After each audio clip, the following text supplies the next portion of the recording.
Hello and welcome to Kashmir news exclusive. मैं हूं doctor Amjad Mirza. नाजरीन, पाकिस्तानी कब्ज़े वाले जम्मू कश्मीर में जैसे मैं मुसलसल आपको बताता जा रहा हूं कि एक रद्द इनकलाब शुरू हो चुका है और उसकी सबसे बड़ी जो अलामत है वो ये है कि अब तरक्की पसंदों पर और आज़ादी पसंदों पर और कौम परस्तों पर मुसलसल हमले किए जा रहे हैं। आसमा बतूल अभी तक गिरफ्तार हैं और उनके लिए किसी अखबार में कोई खबर छप नहीं रही। सिर्फ एक दो लोगों ने जो जर्नल बयानात दिए उसमें शायद कहीं गुमशुदा लोगों का जिक्र ज़रूर है, लेकिन आसमा बतूल के बारे में अगर उनकी रिहाई के लिए कोई बयान है तो वो अभी तक आज़ाद सो कॉल्ड कश्मीर के किसी अखबार से हमारी नज़र से वो नहीं गुजरा। इसके बरअक्स जो है वो, जैसा मैं पिछले 3 महीनों से बता रहा हूँ, 4 महीनों से, कि पाकिस्तानी कब्ज़े वाले जम्मू कश्मीर में एक सिलसिला शुरू किया गया है तहफ़्फ़ुज़ तहरीक ख़त्म नबूवत का। और ये जो सिलसिला है ये पैरेलल चलना शुरू हुआ अवामी जॉइंट अवामी एक्शन कमेटी के सिविल डिसोबीडियंट मूवमेंट के साथ। यानी कि सरकार ने लोगों का ध्यान बटाने के लिए, लोगों का ध्यान असल मसाइल से हटाने के लिए जो है वो शहर शहर में ये तहफ़्फ़ुज़ तहरीक तहफ़्फ़ुज़ ख़त्म नबूवत की कॉन्फ्रेंसों का सिलसिला शुरू किया। और अब आज जेलम वैली में 7 दिन की मुसलसल कॉन्फ्रेंस चल रही है, यानी 7 रोज़ा कॉन्फ्रेंस तहरीक तहफ़्फ़ुज़ ख़त्म नबूवत की चल रही है। और इसका मरकज़ी इज्तिमा जो है वो 8 सितंबर को चकार कॉलेज ग्राउंड में होगा जेलम वैली में। नाजरीन, ये 1 सितंबर यानी कल से लेके तो 8 सितंबर तक चलेगी और आज भी ये कॉन्फ्रेंस हो रही है वहाँ पे।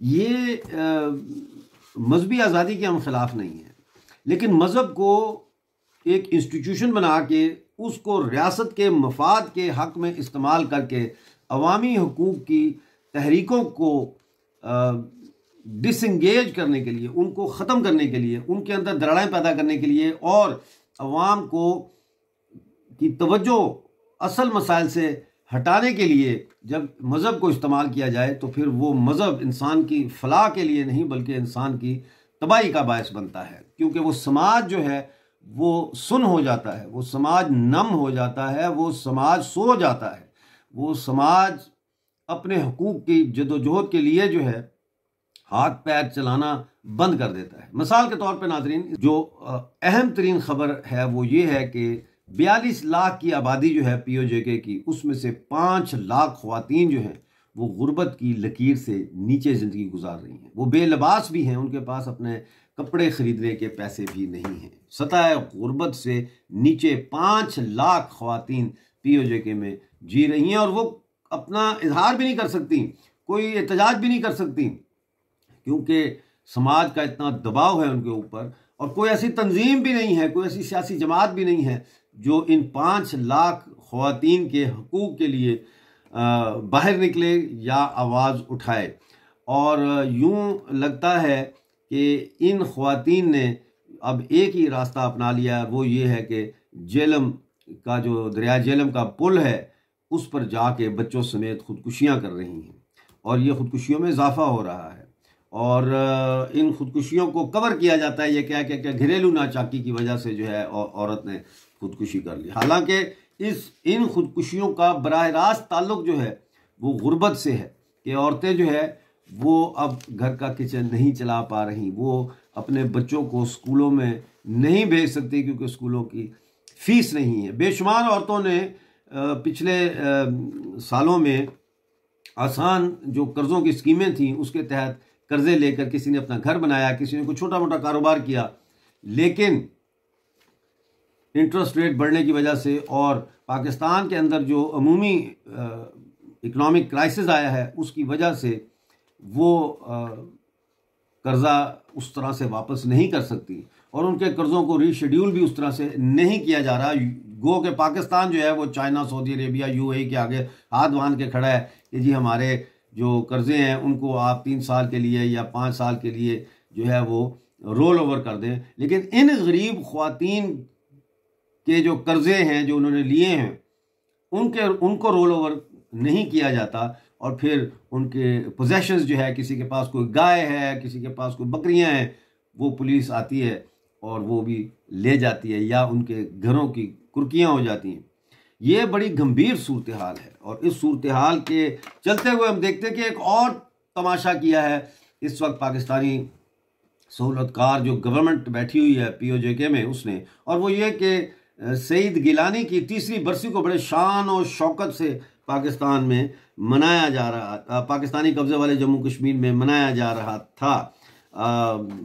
सैयद अली गिलानी जो है वो 1 सितंबर 2021 को फौत हुए थे और उनकी वफादारियां कोई ढकी छुपी बात नहीं है कि किसके साथ थी। उनकी वफादारियां रियासत पाकिस्तान के साथ थी। वो कहते थे कश्मीर पाकिस्तान है और पाकिस्तान कश्मीर है। लेकिन इस मौत को मरने नहीं दिया जा रहा सैयद अली गिलानी को, उसको जिंदा अभी भी रखा जा रहा है एक अलामत के तौर पर और हुर्रियत के लोगों को कश्मीर में, जम्मू कश्मीर में दिखाने के लिए कि देखो जो पाकिस्तान का साथ देता है उसको हम कितना बड़ा मकाम यहाँ पे देते हैं। बरअक्स इंडिया के जो लोग POJK के भारत का साथ देते हैं उनको भारत जो है वो घास भी नहीं डालता, पूछता भी नहीं है। तो ये एक पैरेलल नैरेटिव जो है मुसलसल चल रहा है, ये प्रोपेगेंडा मुसलसल चल रहा है और इस सारे प्रोपेगेंडे के आड़ में जो है वो असल जो चीज़ है जिससे लोगों की तवज्जो हटाई जा रही है वो ये 5 लाख ख्वातीन हैं जो गुर्बत की सतह से नीचे ज़िंदगी गुजार रही हैं, जो ख़ुदकुशियाँ कर रही हैं और कहते हैं बेनज़ीर इनकम सपोर्ट की मदद मौजूद है। तो ये औरतें वहाँ क्यों नहीं जाती? भाई नहीं जाती इसलिए कि पहली बात तो ये कि बेनज़ीर इनकम सपोर्ट जो है इसको सियासी मकासद के लिए इस्तेमाल किया जाता है, पॉलिटिकल फेवरेटिज्म के लिए इस्तेमाल किया जाता है। दूसरी बात यह कि कई वाक़यात हैं जहाँ औरतें जाती हैं बेनज़ीर इनकम सपोर्ट पर साइन करने के लिए या पैसे लेने के लिए, तो वहाँ बैठे मर्द जो है उनकी गंदी नज़रें जो है उनके जिस्म पर खंजरों की तरह वार करती हैं और उनसे सेक्सुअल फेवर्स तलब करती हैं। मुझे कई औरतों ने बताया है ये पर्सनली कि डॉक्टर साहब जब हम वहाँ जाती हैं तो हमें कहते हैं कि मतलब सेक्सुअल फेवर्स मांगते हैं हमारे से और हाथ पकड़ लेते हैं या इस किस्म के काम करते हैं। कई वाक़यात हैं ऐसे जो रिपोर्ट नहीं होते, क्योंकि फिर औरतें रिपोर्ट नहीं करती हैं ऐसे वाक़यात को अपनी इज्जत बचाने के लिए, या वो उनके वसाइल नहीं है, शायद वो प्रेस तक पहुंच नहीं सकती या प्रेस तक पहुंचती हैं तो वो प्रेस वाले जो है वो अपने इश्तिहार चूँकि सरकारी लेने होते हैं तो वो इस डर से कि हमारे इश्तिहार बंद ना हो जाएं वो ये खबरें नहीं छापते। इस वक्त जो है वो पाकिस्तानी कब्जे वाले जम्मू कश्मीर में एक नई तहरीक की ज़रूरत है। जितनी भी सियासी पार्टियाँ हैं, चाहे वो कौम परस्त हैं, चाहे वो आज़ादी पसंद हैं, चाहे जो भी हैं, वो सब इस वक्त एक ख्याली तस्वराती सियासी बयानिए को लेकर चल रही हैं जो कभी भी पूरा नहीं हो सकता और दरिया के बीच में तैर रहे हैं और कभी खुद मुख्तारी कभी आज़ादी। और उनसे अगर आज़ादी और खुद मुख्तारी का पूछें तो वो कहते हैं कि जी पूरी रियासत की, जम्मू कश्मीर की रियासत की आज़ादी चाहते हैं, लेकिन एट द सेम टाइम वो मुआहदा कश्मीर जो हुआ था 16 मार्च 1846 का उसको भी नहीं मानते और मतलब एक टोटल कन्फ्यूजन में, एक बबल में जी रहे हैं। यानी एक तरफ वो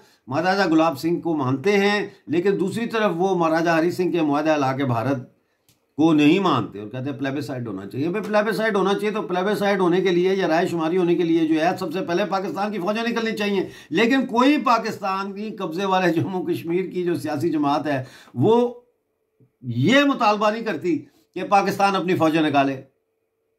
तो ज़रा गौर करें, POJK के लोग भी समझें इस चीज़ को कि आपके ख़िलाफ़ कितनी बड़ी साजिश हो रही है, आप लोगों को दायमी ग़ुलाम बनाने की कितनी बड़ी साजिश हो रही है, आपके बच्चों की नस्लों की शनाख्त ख़त्म करने की कितनी बड़ी साजिश हो रही है। इंडिया में तो ऐसी कोई साजिश नहीं हो रही। 370 ख़त्म हुआ है, उसका तो कश्मीरी शनाख्त से कोई ताल्लुक़ नहीं है। कश्मीर तो आज भी कश्मीर है और कश्मीरी आज भी कश्मीरी है और वो अपने कश्मीरियों के त्यौहार भी मना रहे हैं, वो अपने लिबास भी पहनते हैं, वहाँ डेवलपमेंट भी हो रही है। लेकिन पाकिस्तानी सरकार झूठ बोलती है POJK के लोगों के साथ और उनको कहती है वहाँ बहुत जुल्म हो गया और ये हो गया। और सैयद अली गिलानी जैसे जो सहूलतकार है पाकिस्तानी ISI और फ़ौज के, उनके जो है वो बरसियाँ मना रही है। तहरीक तहफ़्फ़ुज़ ख़त्म नबूवत के नाम पर जो है कम्युनलिज्म यानी फ़िरका वरायत को हवा दे रही है, एक हवा खड़ा कर रही है कि जैसे इस्लाम को बड़ा ख़तरा हो गया। इस्लाम को दुनिया में अगर किसी से नाज़रीन ख़तरा है तो वो इन मौलवियों से ख़तरा है, इन मदरसों से ख़तरा है जहाँ नफ़रत सिखाई जाती है जहां लोगों के दिमागों को ट्विस्ट किया जाता है, जहां उनको इंसान बनाने के बजाय आतंकवादी बनाया जाता है, दहशतगर्द बनाया जाता है, एक्सट्रीमिस्ट बनाया जाता है, फाशिस्ट आइडियोलॉजी, एक फेक फाशिस्ट आइडियोलॉजी उनके दिमागों में ठूंसी जाती। इसलिए पाकिस्तानी ऑक्युपाइड जम्मू कश्मीर में अब नए सिरे से काम करने की ज़रूरत पैदा हो गई है नाज़रीन। ख़ास तौर पर जॉइंट अवामी एक्शन कमेटी की जो तहरीक चली और नाकाम हो गई मेरे हिसाब से, क्योंकि वो आज़ादी हासिल नहीं कर सके। लोग कहते हैं डॉक्टर साहब वो तो आज़ादी के लिए थी नहीं, वो तो बिजली के बिलों के लिए थी वगैरह वगैरह। तो मैं ये कहूँगा कि वो इंतहाई कम फहम लोग हैं जो ऐसी बातें करते हैं, क्योंकि एक मकबूजा कौम जो होती है, जब वो इकोनॉमिक डिमांड्स होती हैं उसकी, वो एक्चुअली होती ही पॉलिटिकल डिमांड्स हैं, क्योंकि वो अपने कॉलोनिस्ट से ये डिमांड्स कर रही होती है, जिन्होंने उन पर कब्जा किया उनसे ये डिमांड्स कर रही होती हैं, और ये लामहला पॉलिटिकल डिमांड्स होती हैं। और ये फिर अगर आज़ादी के मुतालबे तक नहीं जाती तो उसका मतलब ये है कि कहीं ना कहीं कोई ना कोई सहूलतकारी हो रही है। नाजरीन, मैं समझता हूँ कि ग़ुलाम कौम कोई भी हो, वो पुरअमन जदोजहद सिर्फ उस वक्त तक कर सकती है जब तक कि अवाम को इकट्ठा करना मकसूद हो, अवाम को मुनज़्ज़म करना मकसूद हो। लेकिन आज़ादी जो है वो आज तक किसी कौम ने पुरअमन तरीके से या वोट के ज़रिए या अक़वाम मुत्तहिदा की मदाखलत के ज़रिए हासिल नहीं की। आज़ादी के लिए अपने ज़ोर बाजू पे एतमाद करना पड़ता है, अपने आप को मुनज़्ज़म करना पड़ता है, अपने आप को उस गंदी नाली से निकाल के एक इंसान की शक्ल में दोबारा बाएतमाद इंसान बनाना पड़ता है, जिस गंदी नाली में नौबातियाती निज़ाम हमारे नौजवानों को फेंक चुका है। देखते रहिए कश्मीर न्यूज़ एक्सक्लूसिव। मिलते हैं अगली वीडियो में। उस वक्त तक के लिए अपना बहुत सारा ख्याल रखिए।